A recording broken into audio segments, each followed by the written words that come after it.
Welcome to Module 4, Screen Time and Guardrails. This is where you set the minimum effective structure for an 8 to 12-year-old without turning your household into a constant negotiation.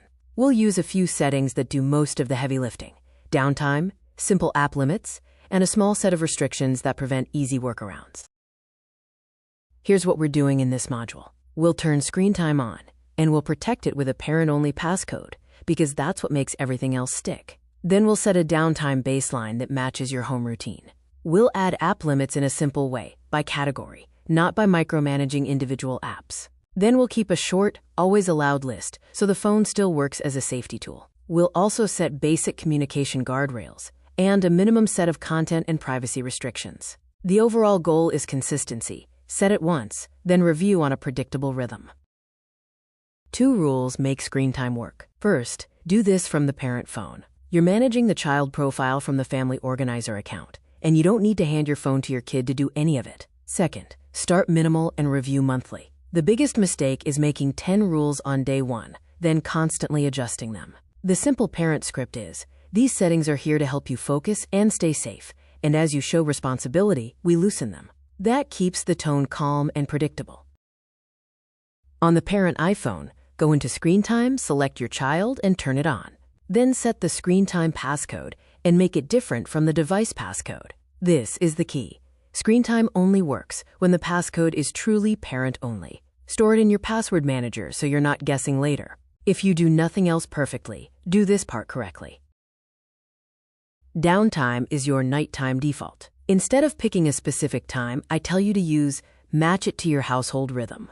A good template is bedtime to wake up on school nights. For weekends, you can go lighter or skip downtime entirely at first. The important setting here is block at downtime. Without that, downtime becomes more of a suggestion. And keep in mind, always allowed overrides downtime, so we'll keep that list small on the next slides.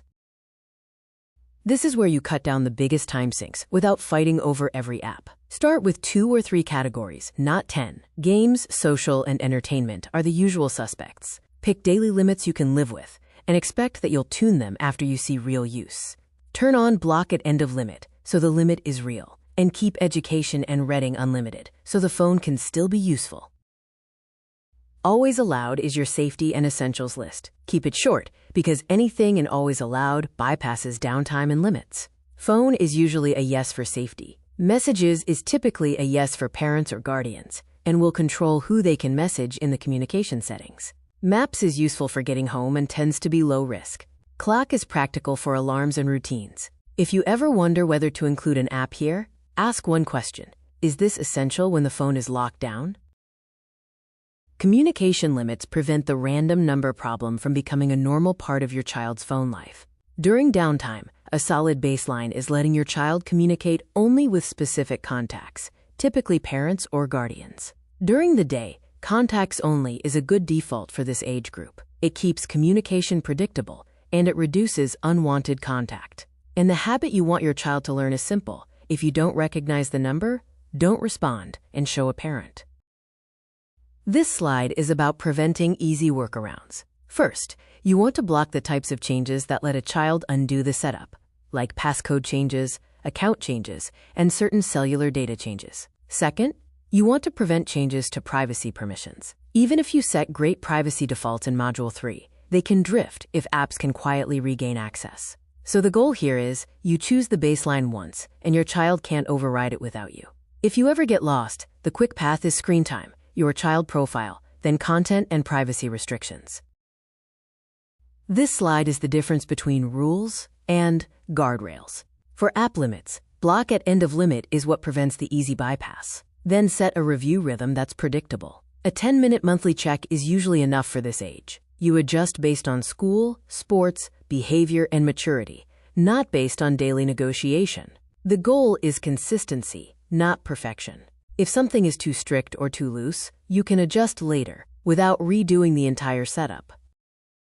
Here's the finish line for Module 4. Screen time is on and protected by a parent-only passcode.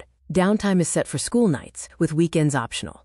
App limits are set for just a few categories, and blocking is enabled so they actually hold. Always allowed is short and practical. Communication limits are set, with stricter rules during downtime.